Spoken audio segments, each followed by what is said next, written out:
संत पत्थर को भगवान बना देता है, वृक्ष को ईश्वर बना देता है।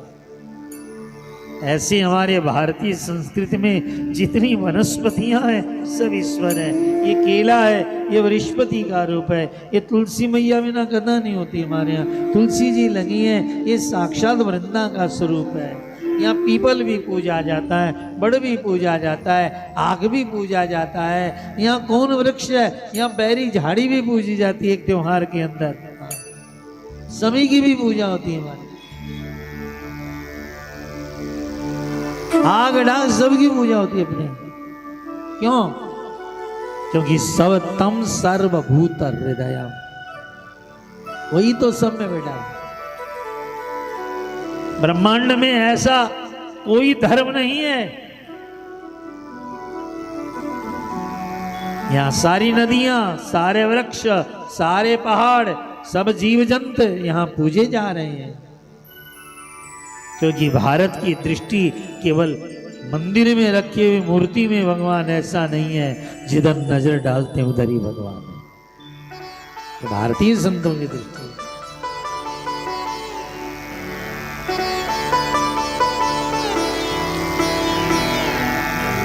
प्रकृति में विकृति तब आ जाती है जब प्रकृति परम पुरुष को उनमें दर्शन नहीं किया जाता है।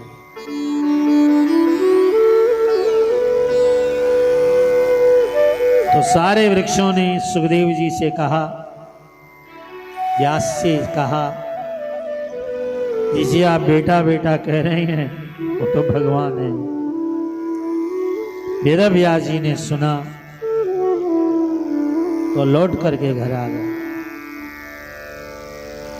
मैं क्या करूं? फिर नारद जी आए। नारद जी की कृपा से उन्होंने श्रीमद् भागवत लिखी और भागवत लिखी। तब उनको पता चला कि समर कथा के प्रकट करने वाले तो शिव और सीमा है।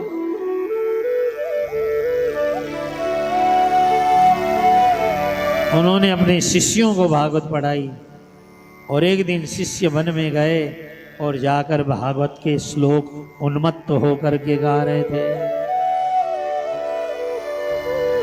अहो वकीयं स्तन कालकूटं, अहो वकीयं स्तन कालकूटं। भागवत के तीसरे स्कंद का श्लोक उन्मत्त होकर गा रहे।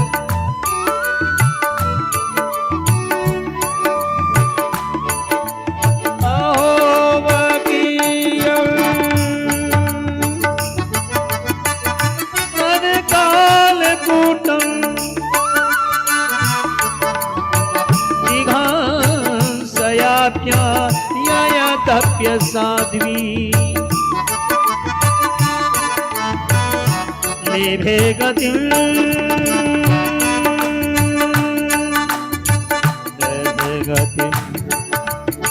लेभे गतिं धात्रिचितां ततोन्यं। मैं थोड़ा उन्मत्त होके गा रहा हूँ।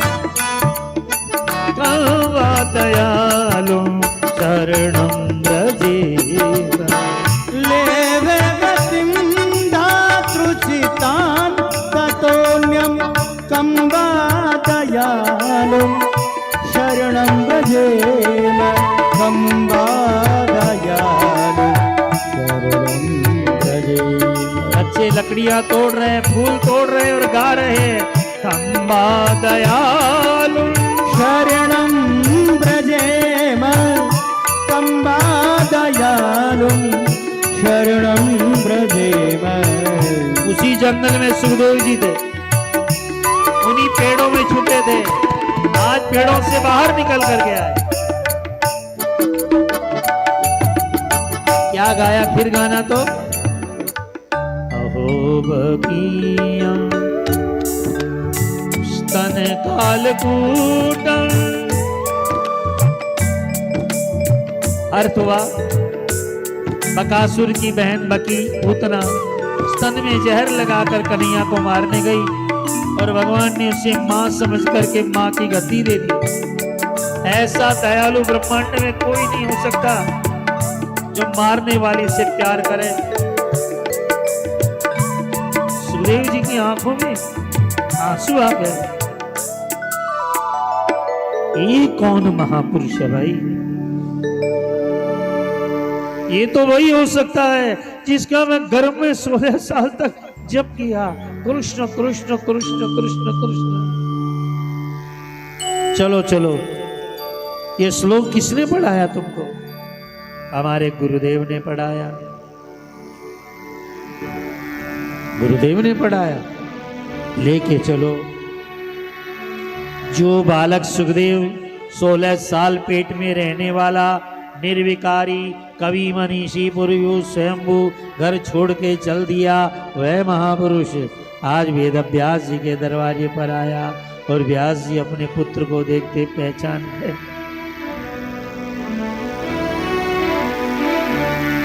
आपने जिसे गाया है उसको मैं गाना चाहता हूं। उस परम पुरुष कृष्ण को गाने का मन कर रहा है। वेद व्यास जी बड़े आनंदमय हो गए। उन्होंने अतीतवाग्द्वापरादौ पितुरे द्वैपायनादहं, स्वयं सुखदेव जी ने कहा कि मैंने द्वापर के अंत में अपने पिताजी के चरणों में बैठ करके भागवत पढ़ी। वेद व्यास जी ने किसको पढ़ाई भागवत? सुखदेव जी को पढ़ाई।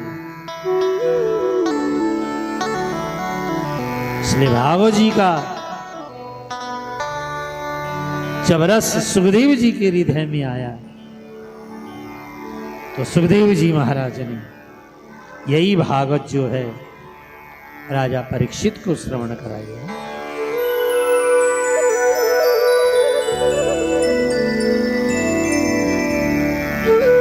आइए जरा आंखें बंद कीजिए, जमुना गंगा के किनारे चलिए।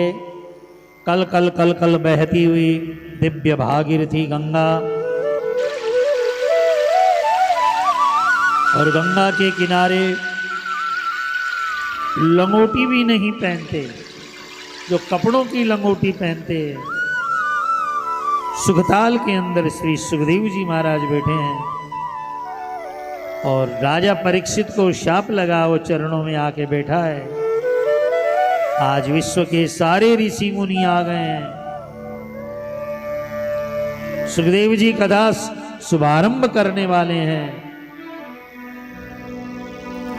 सारे के सारे ऋषि मुनि, लाखों लाखों वर्ष तप करने वाले, साधना करने वाले, भगवत धाम में विचरण करने वाले, नित्यानंद पुरुष के श्री चरणों में आनंद का अनुभव करने वाले आज कथा माध्यम से कृष्ण रस पान करने के लिए आए हैं।